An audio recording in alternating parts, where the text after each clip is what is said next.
So after just returning from the Middle East, and in my current capacity with the Department of Peacekeeping Operations at the United Nations, I thought I should take this opportunity instead to raise the issue of the value of tactical diplomacy in the context of frozen conflicts. To that end, my presentation is going to be focused on the practice of tactical crisis diplomacy from a peacekeeping perspective. That said, if any students here today are interested in the work of independent diplomat or that kind of new engagement in diplomacy outside of the traditional state models, I'd be happy to discuss it in the margins of the colloquium over the coming days. So, tactical diplomacy. What can we do when the conflict is not ripe for resolution? There are many conflicts around the world that are frozen in time for a range of reasons, including the intractability of the problem at hand or its root causes, the vested interests of more powerful states, particularly those on the Security Council, the competing priorities of a nation's foreign policy versus its domestic constituency, and sometimes simply it's down to the personality or politics of the different leaders on both sides. Some examples of static conflict situations where the UN has been involved for significant time can be found in the Balkans, with the final status of Kosovo still in question and both the UN and now the EU fully engaged. In Cyprus, where the UN has had a peacekeeping presence monitoring the Green Line between North and South since 1964. And I've actually just come back from Cyprus and taken a tour through that buffer zone of the Green Line, and it's just incredibly eerie to see how time has stood still in that place. And another example would be in Western Sahara, where, given the vested interests of other states in particular, there is little hope that the Sahrawis will be able to express their right to self-determination and possible separation from Morocco through a referendum anytime soon. And that's despite the 1974 ICJ decision in their favour and despite the UN's mandate to facilitate a referendum for them. Then, of course, we have the clearly traditional peacekeeping missions in the Middle East, including the UN Disengagement Observer Force monitoring relations between Israel and Syria in the Golan Heights, the UN Interim Force in Lebanon, which I'll speak a bit more on in a moment, and the UN True Supervision Organisation, UNTSO, the oldest peacekeeping mission to date, established in 1948. These missions, as I said, represent the more classical UN peacekeeping operations, which have a sole purpose of monitoring a ceasefire or similar arrangement. These missions are unlike the more modern peacekeeping operations that are developing at the moment, such as those in East Timor or in Afghanistan, which have a range of activities under their mandate, including state building, rule of law development, development assistance, reconciliation, capability development, and so on.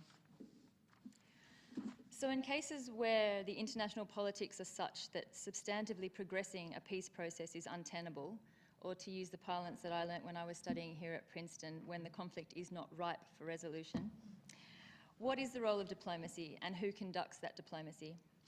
Is diplomacy required even to hold the ceasefire and avoid an escalation of a conflict, the consequences of which could be enormous and potentially precipitous?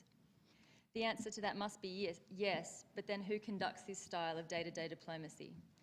Clearly not within the purview of a senior diplomatic envoy because of the mundane and time-consuming nature of that day-to-day diplomatic activity. The kind of diplomacy that I'm talking about is being described as tactical diplomacy for the reason that such diplomacy pursues no lofty or strategic goals, such as actual conflict resolution, but merely aims to hold the status quo and avoid the occurrence of escalating incidents that could lead to the recurrence of conflict.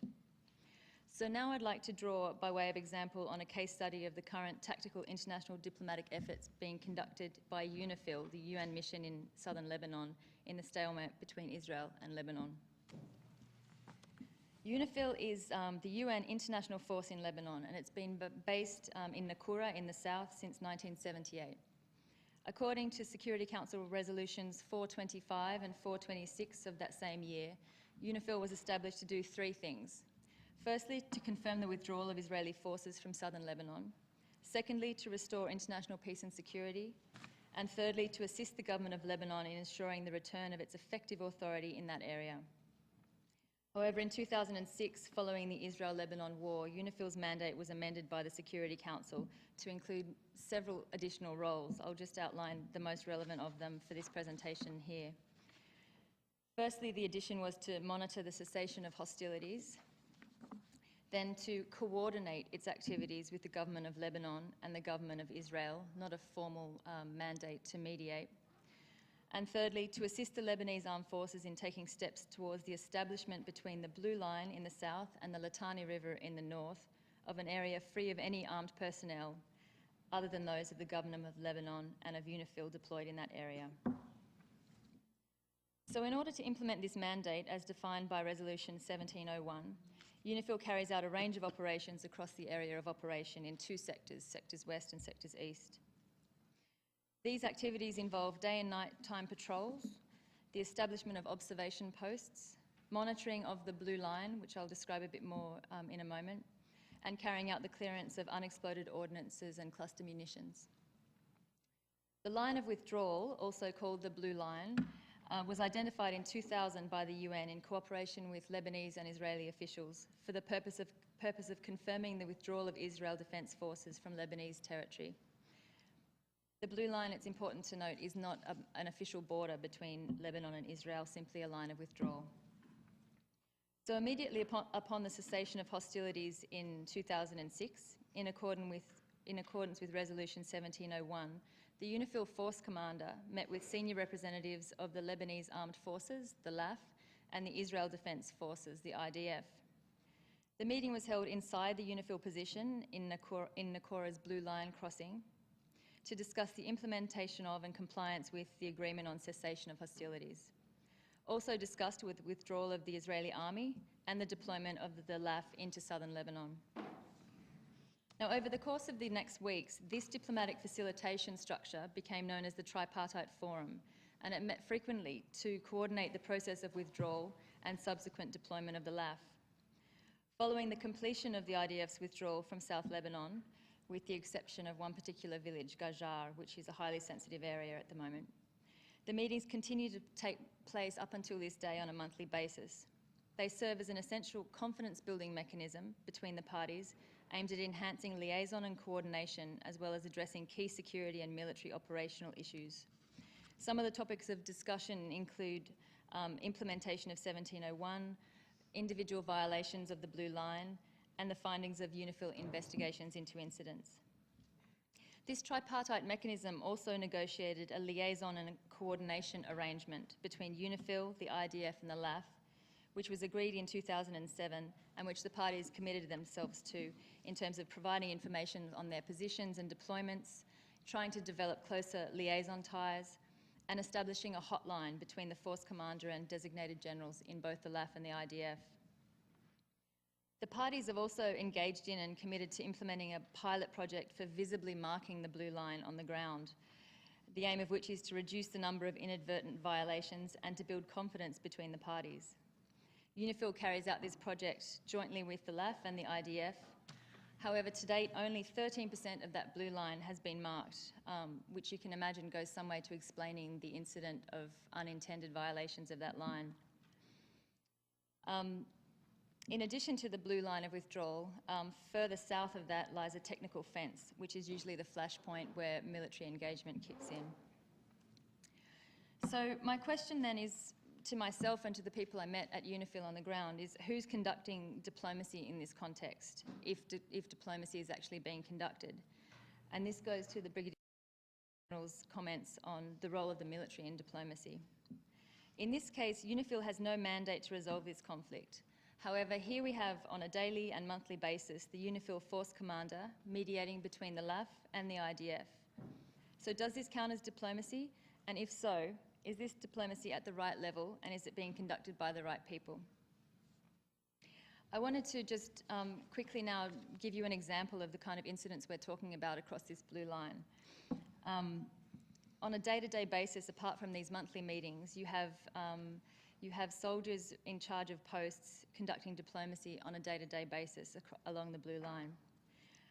During my visit, I took a road mission with some officers from the headquarters to Sector West and to Sector East, and there are a number of flashpoints along that line, including one interesting one, which is a tomb of somebody. The Blue Line runs directly through this tomb. Now, for the Israelis, this is the tomb of Rabbi Ashi from the 5th century.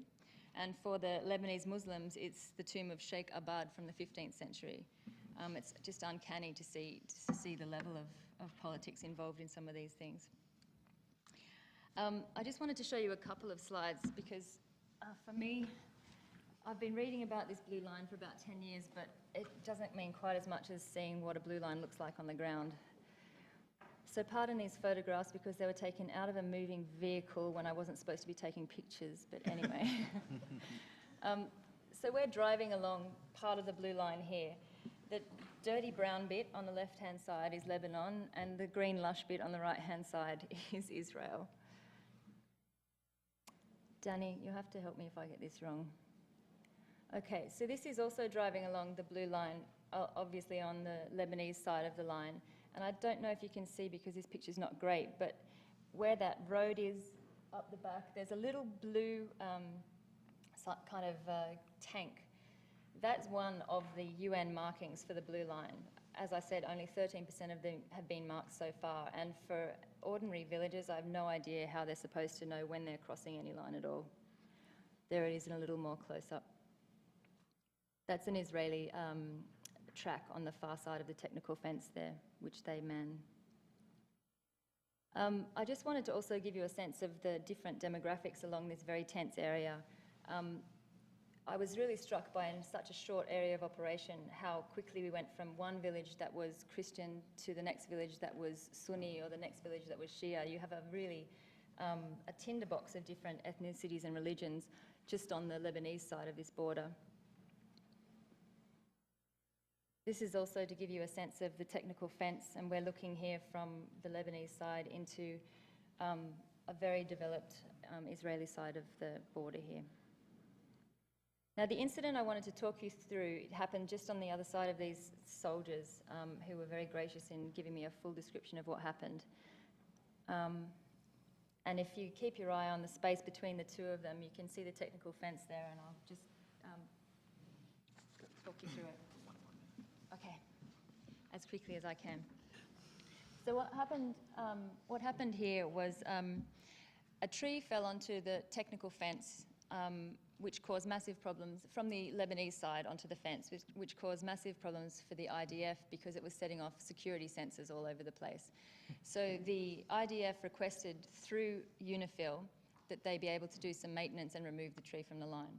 So initially the LAF agreed and gave them access to do so. They brought in a mechanised crane with someone in it to chop the tree down and take it off. The first attempt failed. And before they had a second attempt, the Lebanese armed forces changed their mind and said, no, that's enough, we're not interested in any more action today. And they said, if they try again for a second time, we're going to shoot at them. So then it was the job of UNIFIL to try and convince them to let them have a second go. And when that didn't work, to contact the IDF and say, if you do it again, you will be shot at. So then what happens is the IDF send the crane back over the line, but without a human being in it. So there was actually no possibility that they would be able to achieve the goal of removing the tree. And the shooting started. I think one IDF officer was killed and two LAF officers and one journalist who was nearby. So just an example of how quickly, that's the first incident like that since 2006, but how quickly these things can escalate.